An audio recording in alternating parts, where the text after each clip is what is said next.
The Witch's Bedtime Tale.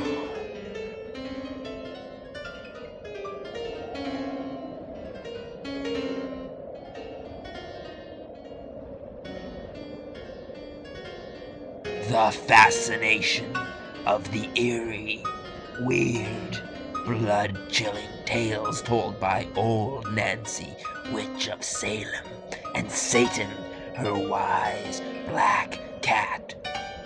They are waiting for you now.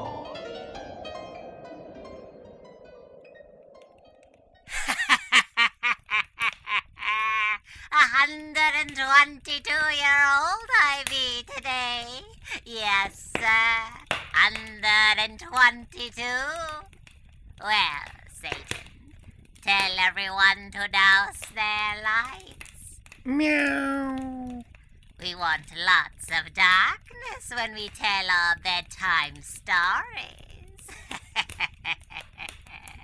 Draw up to the fire and gaze into the embers, gaze into them deep, and soon by the light of the moon and the stars, you'll see a barren stretch of land where two roads meet in old Massachusetts.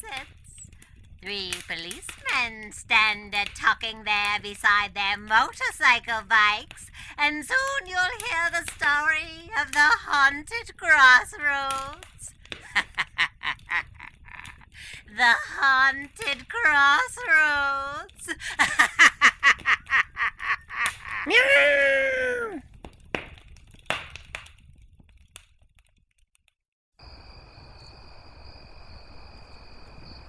Sure you're not scared to have us leave you here alone, Tom? Of course he's scared, Sergeant. Look at his knees shaking. I'll probably yell for help the minute you guys are out of my sight. Sure, Gene. I don't think he's properly frightened. I guess not. Well, if he sees any spooks, he can't say we haven't warned him. Seriously, boy, you'll keep your eyes peeled for other things than ghosts on this patrol. You bet I will, Uncle Pat. I hope it's my luck to have the skunk who knocked off Smith and Barkley here start something with me. Well, I hardly think that will happen. Those killings weren't done by the same man. They were both stabbed in the back the same way. That doesn't prove anything. Several fellows were stabbed to death here, right after the Civil War. Then another about 20 years ago, according to our records. It wasn't the same murderer who got them and the 2 cops from our troop. Well, unless you believe the crazy stories about this place being haunted. Well, I gotta be riding off to troop headquarters, or Captain Dalton will be skinning the hide of me. And you, Gene Hardy, had best be getting on your patrol. I'll get the old bike moving. And when you get home in the morning, Tom, remind your sister she's got a movie date with me tomorrow night. Kathleen's not apt to forget a date she has with you, Gene. Trooper Hardy, your job at the moment is to keep your eyes peeled for speeders and reckless drivers. Well, I'll try to remember that, Sarge. Well, good night. Good night, Gene. Good night, boys.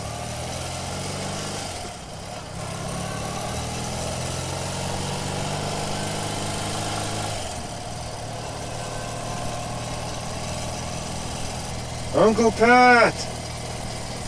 What's the... Help!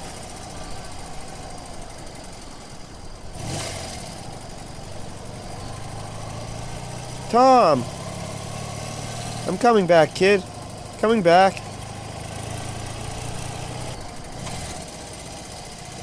Gene! Gene! Sarge, what is it? It's Tom, oh merciful God. Come, quick! I'm here. What happened? Yes, he's dead. He can't be dead. We just left him. I started right after you rode away, then I heard him yelling. Oh, merciful God, I raised that boy. He was like my own son.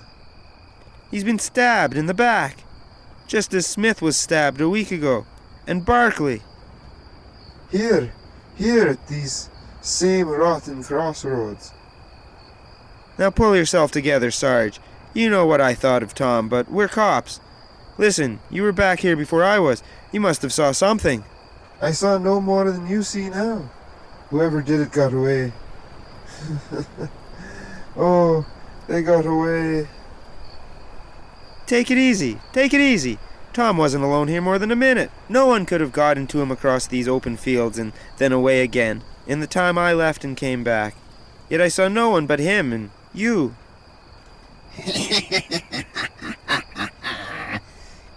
What was that? A woman's laugh. A woman's laugh. You hear it too? It sounded here, beside me. Right here beside us, at my very elbow. Yet no one's here, that we can see.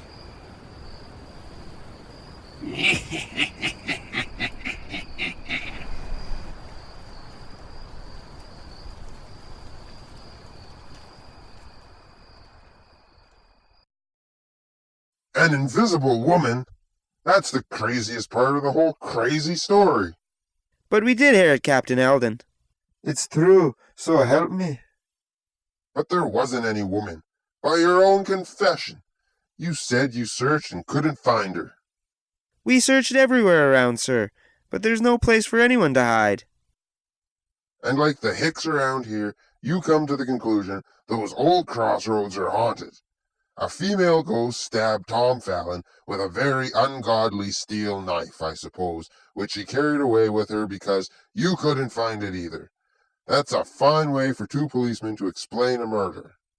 We're only telling you what really happened. But it couldn't have happened. Just the same, it did. Look now here, sir. Tom Fallon was my closest friend. I'm engaged to marry his sister. Sergeant McGee here is his uncle. You don't think we'd lie to you while Tom's dead body out there in the squad room? He was like my own son. Sorry to pound at you like this, but Tom is the second of the troop to be killed inside a week, at the same place, in the same way. And last year we found Barkley dead there. 3 policemen stabbed to death, and we haven't a single lead to the rat who did it. You think the same person killed them all, sir?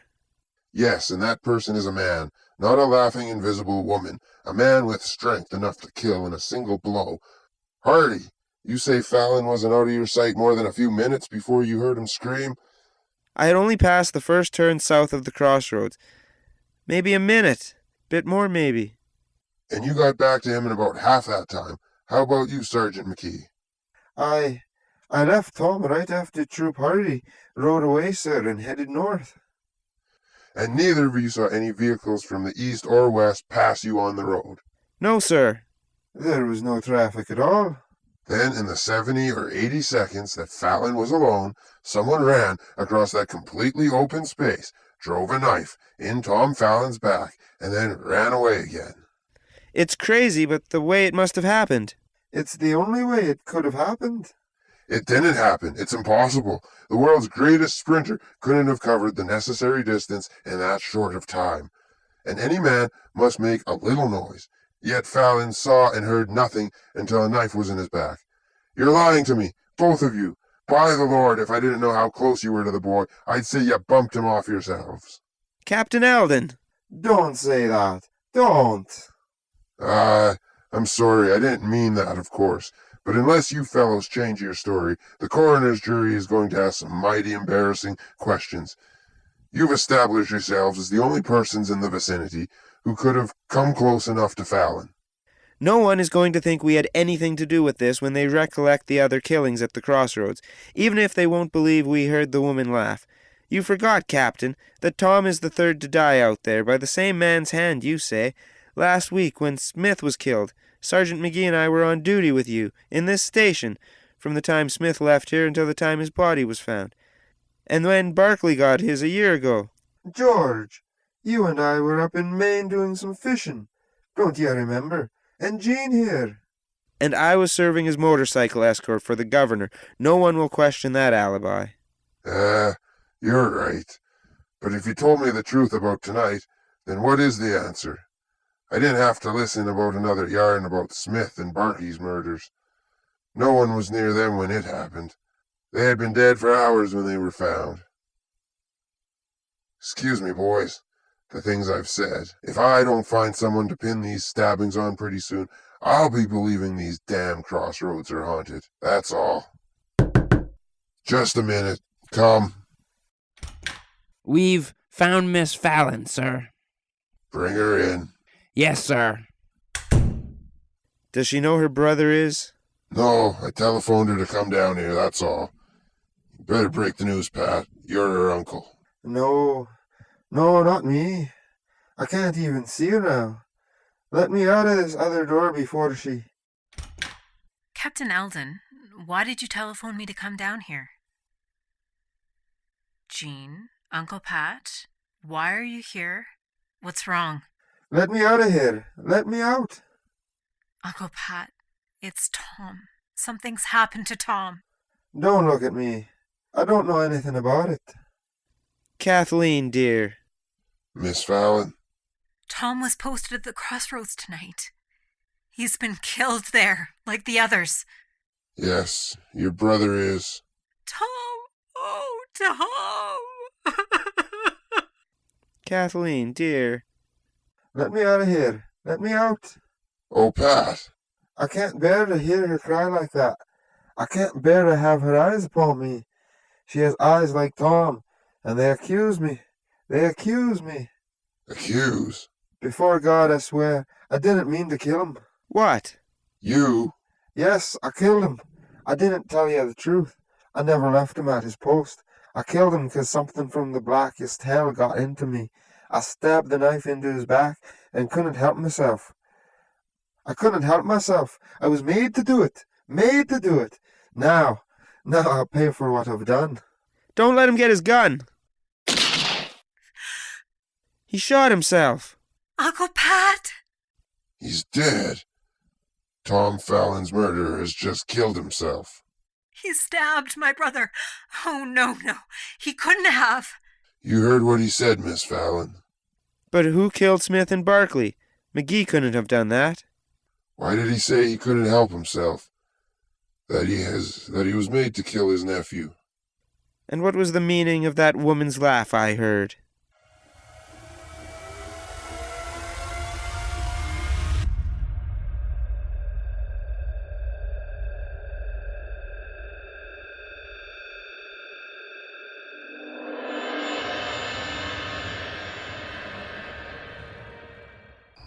You, in the car. Drive on. No stopping here. It's only me, Jean. Kathleen. You can put away your gun, but I'm glad to know you're being careful. Why drive way out here at this hour, honey? I couldn't sleep knowing you were posted all alone at these crossroads tonight. Dear, I told you not to worry. A troop has been posted alone here for 3 weeks now, ever since poor Tom was killed. Nothing's happened. You think there is no danger here anymore, now that Uncle Pat is dead? Look, you mustn't start thinking about that now. It's rather difficult not to think about him.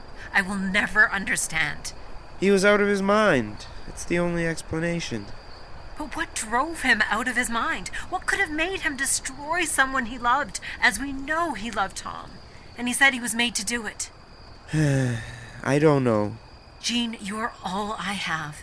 If anything should happen to you now... Now nothing is going to hurt me, dear. Come on, get a hold of yourself, sweetheart. But Uncle Pat didn't have anything to do with the other deaths here. He was miles away when Smith and Barkley were stabbed. Jean, maybe this place is haunted. You don't believe that stuff any more than I do. You're just all upset. Now here, I'm going to disobey all orders of the state police and join you in this car for a little roadside parking. No. Don't get in. I'd rather get out and walk a bit. I've never been out here, you know. At night, I mean. Yeah, and you shouldn't be out here now. Fine thing, driving this deserted old road at midnight. Have you got that little gun I gave you? Oh, yes. I always carry it when I drive alone. Oh, that's good. Well, come on then if you want to walk.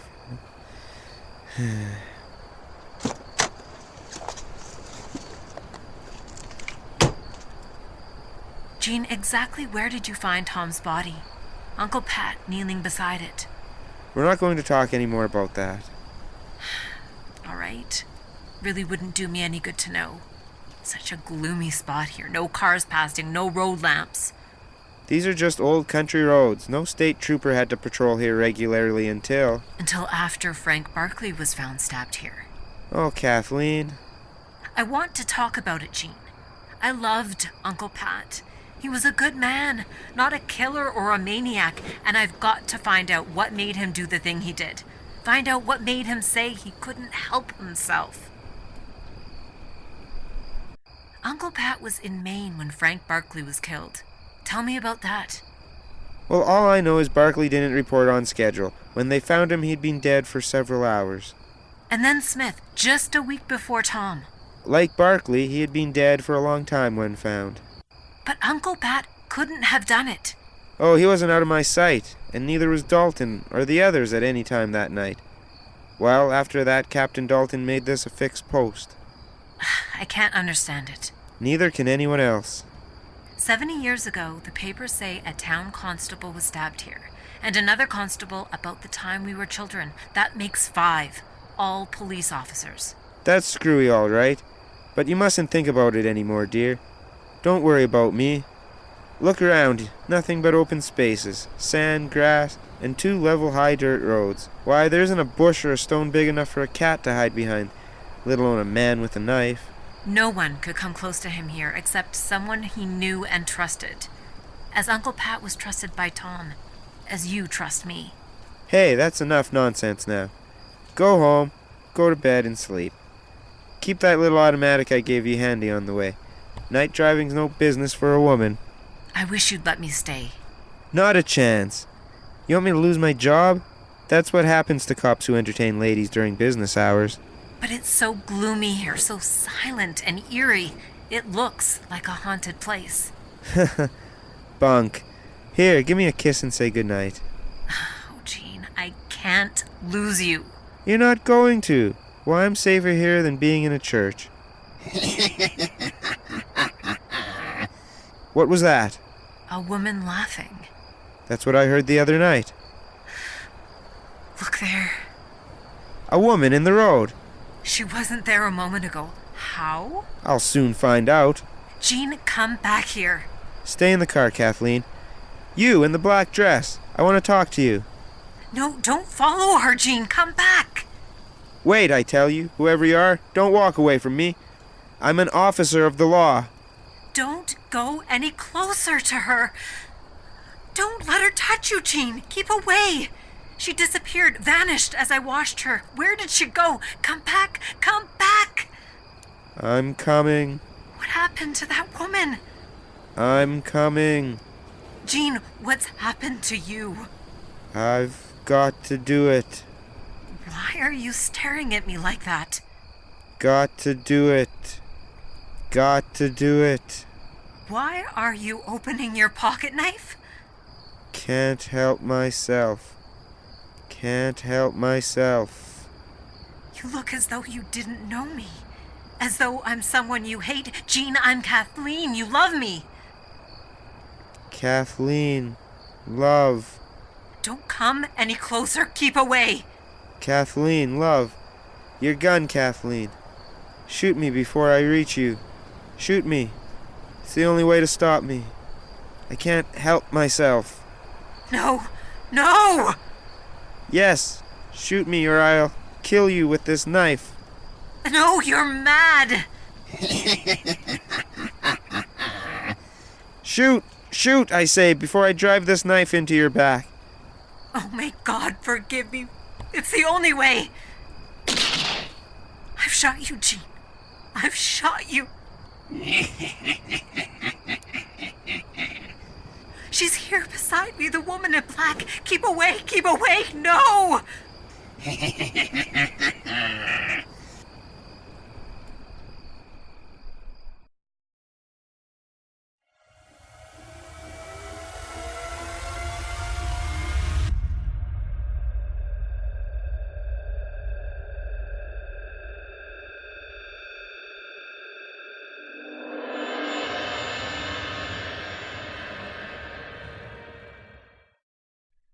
Come on in, Miss Fallon. I want to hear more about this woman who laughed. This ghost. Oh, please don't ask me any questions. Go up to that operation room again, Captain Eldon. Make sure Jean is going to live. I only shot him to stop him. You stopped him all right. Oh, here's the doctor at last. Oh, doctor! That's all right, Miss Fallon. We've taken the bullet out of Trooper Hardy's shoulder, and he'll be up and around in just a few days. Oh, thank God! Thank God! Also his tough constitution. Now that's off your mind. Will you please tell me exactly what happened at the Crossroads tonight? I'll answer all your questions now. What I've already heard this evening has made me very curious. Sit down, Doc. It's your office and your hospital. Go ahead, Miss Fallon. Let's hear all about that laughing, appearing, and disappearing woman. If I were you, Captain, I'd withhold my judgment a while. Trooper Hardy has been babbling about the Phantom Woman under the ether. Under ether people don't often lie. He's been repeating over and over. He couldn't help himself. He couldn't. Some way, somehow, she made him want to kill me. But he loved me. That love was stronger than her power. He had time to warn me. So you obligingly shot him. Yes. And the woman reappeared again. Right beside me, she laughed. She laughed horribly. And then, as I looked at her, she just wasn't there. A woman dressed in black, you say? Yes, a dress all folds. It might have been a shroud. Her face was like the dead. It was an awful purplish tinge, like she'd been strangled. Around her throat was a heavy rope that dangled to the ground. Oh, God, I will see it till the day I die. I don't believe in ghosts. You just shot one of my troopers. I don't care if you are engaged to marry him. That's enough, Captain. That's what? I'm boss inside the walls of this hospital, and this girl is in no condition to stand your third degree. Besides, I think she's telling the truth. The truth? Why not?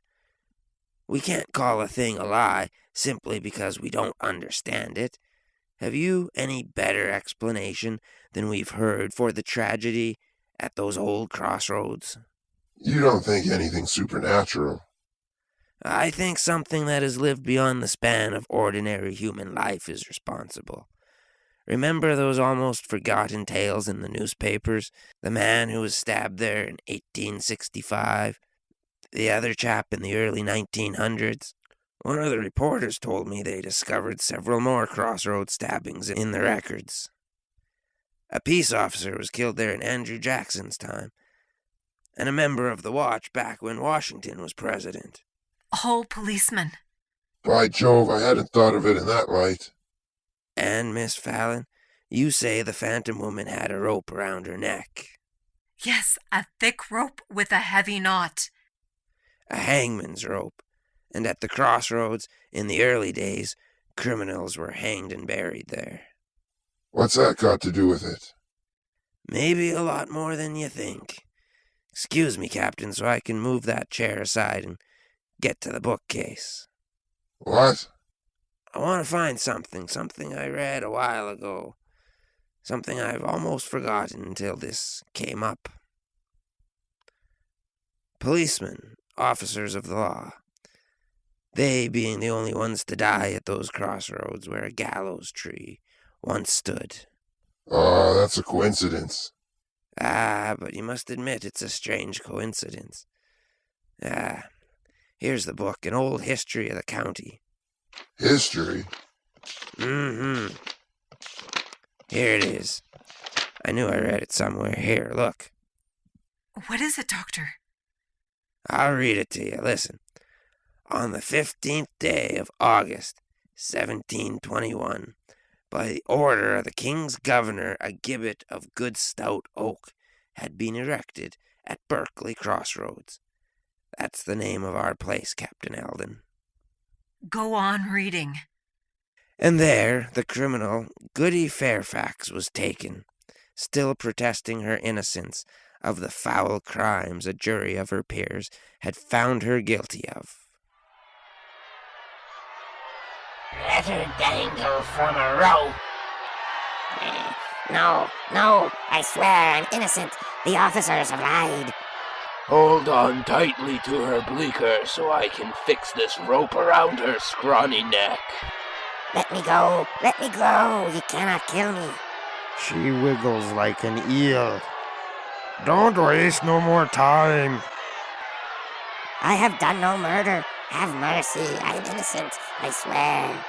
Hey, you've had a fair trial, old maid, and been found guilty, and soon you'll be buried here in infamy beneath the gallows tree. Nay. Aye, so all who pass may spit upon your grave. Ah, the rope is fast at last. All is ready, my lord sheriff, when you give the word. Quiet. Let the king's high sheriff speak. Nay, I, who am about to die this unjust death, will speak. Hear me, ye officers of so-called justice, who have decreed this fate upon me. As I die innocent of crime, I vow to return from death. The murderer ye hang me for, and ye officers of blind law do visit death on me, so I shall visit death on you, with no more sense of right or pity. You mean to bury me beneath this gibbet in unhallowed ground, away from God. Whilst I remain away from God, beware, I warn thee, for not even death will stay my hate. I will return to bring ye death, officers of the law. I shall return to bring you death. I shall return to bring you death. I shall.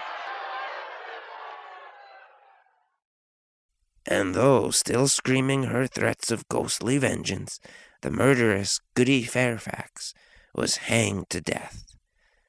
Then the old accounts go on. Her body was cut down and buried underneath it at Berkeley's Crossroad. The haunted Crossroads.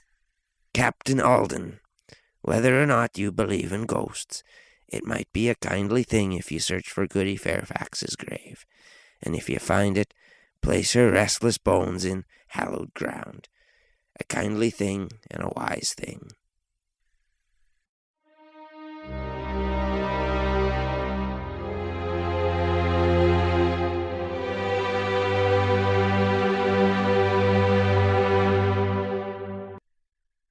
I haven't got over it yet. There were human bones, a woman's bones buried beneath those crossroads. I knew you'd find them if you only persisted in the search. He persisted all right, making us troopers do the digging with me on the double shift. Fine way to treat a man a week out of hospital.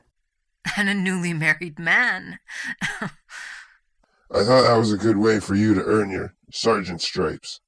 Sergeant stripes? Yeah, here's your warrant. Captain Alden. I had to make you two crazy ghosts here some sort of wedding present, and this didn't cost me anything. Oh, how can we ever thank you? Be happy, and Kathleen, let that first shot at your husband be your last. Well,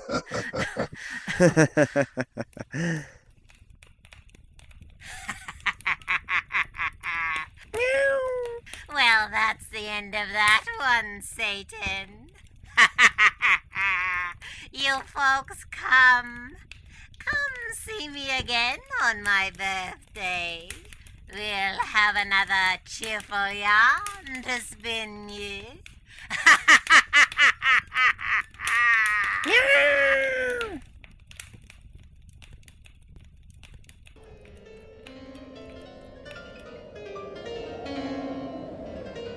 Tonight's episode, The Haunted Crossroads, written by Alonzo Dean Cole. The cast were Sheena McDonald and Kevin Rimney. Copyright 2016, Kevin Rimney Productions.